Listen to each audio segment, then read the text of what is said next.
All right, so this is a modification of an Angry Bird. Scott Kazans has been posting 3 or 4, maybe just 3 versions of Angry Bird. This is his idea for sure, and I've changed the beak just a little bit. When you go and check out his stuff, you'll see how he does the beak.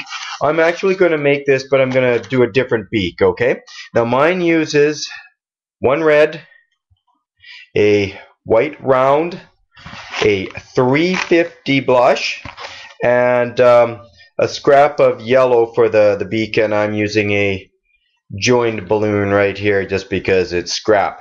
So we're going to blow up the red one and tie it. Now see, I've got about that much uninflated, which is, you know, a fair bit. I know Scott's is obviously bigger than I make it, but, you know, do it any size you want.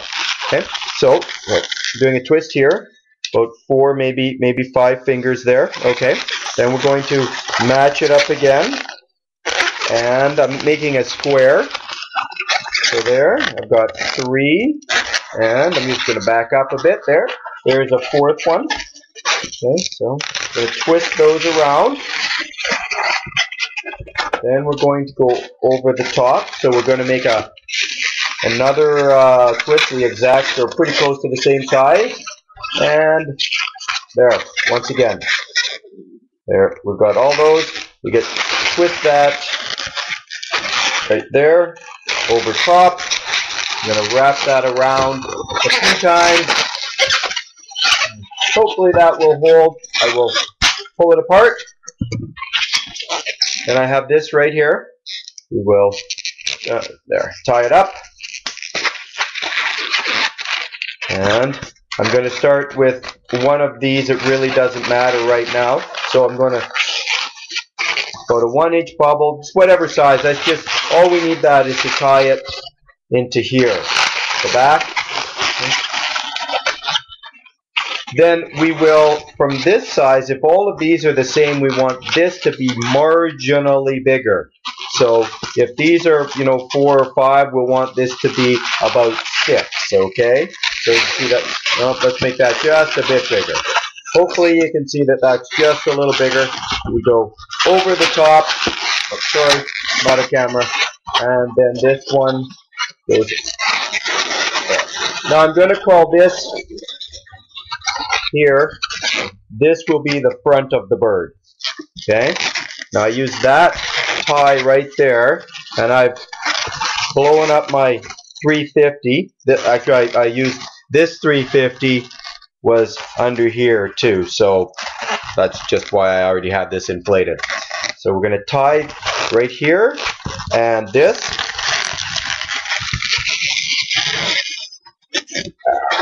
Tied that.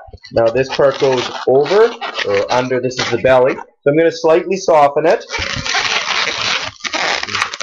Wrap it around this bubble at the back. And then back up to the front. Now I think with this one I'm going to pull this apart. So we'll just snap it off there. And we'll put our knot in there.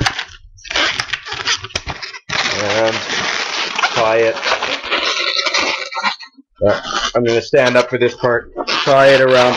Obviously, this is easier to do when you don't have to show off your knots. Okay. So wrap that around. Tie it once, and again, and hopefully that will hold. So that is where we are right now. With this, like I say, it is the front. I will blow up my round.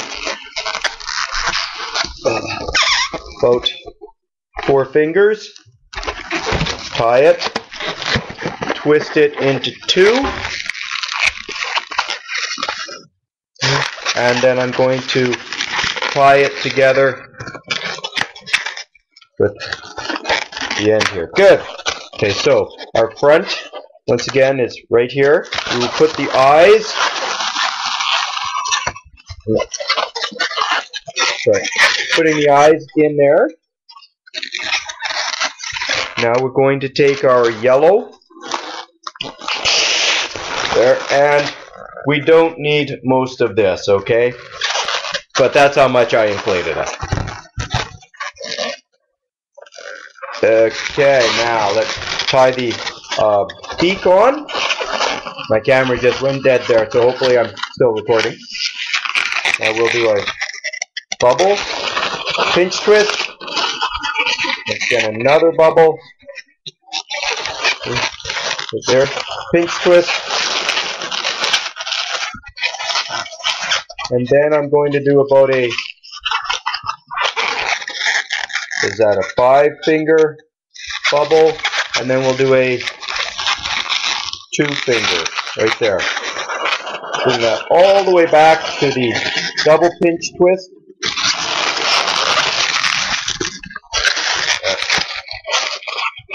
And we'll get rid of that. Get rid of our yellow. Now I'm going to tie this yellow one together because I didn't really wrap it very many times, and I know it would come apart if I didn't. There. Right, my eye popped out. So from there, let's just clean it up when you present it, and there, hopefully you can see the eyes. Now Scott uses the black balloon in here for the 160. I prefer to use the marker. So anyway, there's the different beaks. And anyway, check out Scott's way of doing it, and then use whichever way you like. Okay. Thank you very much.